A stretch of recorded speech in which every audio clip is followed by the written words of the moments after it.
And I remember the very first time I was shooting and saw the camera there and the lights and the crew and everything. And you know, one part of me was just really, really excited. Like I had felt like a dream had sort of, you know, come true, that I was actually on a set about to shoot.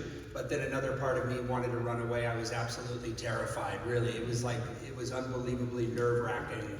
Like now the camera's there, and now it's not just rehearsing with Kevin for 3 or 4 weeks. Now I actually have to put it on and you know, put it on film. And it was incredibly, incredibly stressful for me. I kind of almost regretted it, you know. But then once I got through it, you know, it was like, once I made that first step, it was just incredibly exhilarating. And I wanted to keep doing it from that point on. And so I'm really glad I stuck with it. But it was really heavy, for sure. Well said. Renee? Oh, there you are. Yes. I may be misremembering, but my memory is that the very first shot, the very first scene of the whole movie that we shot was the sex tape video. And I'm pretty sure, and Kevin can tell me if I'm wrong, because it could be, I could be. I think that Who's Your Favorite New Kid was ad-lib, which, like, doesn't happen on a Kevin Smith movie. But I think so, and I did not understand. I was a child, I don't know. So I guess that's one of the strongest memories, because I was like, what am I doing with my life? So trauma, I started with trauma. Wow. It was just an adventure going off to another state to work and do a movie, and the whole thing felt really big and exciting. So doing the whole movie was really fun.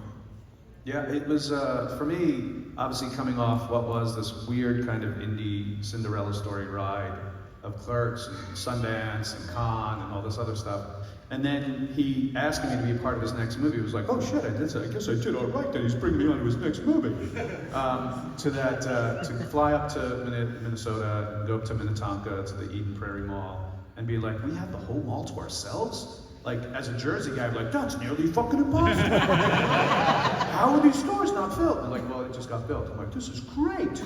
And then landing and having to go and do a costume fitting immediately and talking to hair and makeup to see what they wanted to do. And I come from a theater background, so I remember after the fitting and stuff, and they hung up my stuff inside the changing room that I was in at wardrobe. And then in theater, you take your own costume, you go and you do your own thing, because you're responsible for your own thing. I remember taking my costume, walking out. Every storefront in the mall was a different department. So one storefront was hair and makeup, another storefront was wardrobe, another storefront was like camera department, and then like Shannon had like 2 storefronts, one for like her dog, and then one for her. And so I remember leaving wardrobe, walking where they told me where wardrobe was down in the mall. I'm walking, and I was like, hey! Where are you going? And I'm like, what?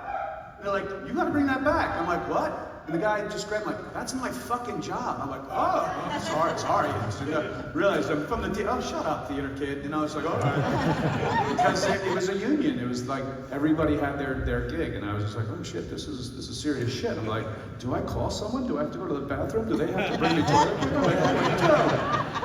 And so it was really cool, and then seeing someone like a Michael Rooker on stage, and seeing Jeremy, and people who I was like, oh shit, these are people from real fucking films and TV shows.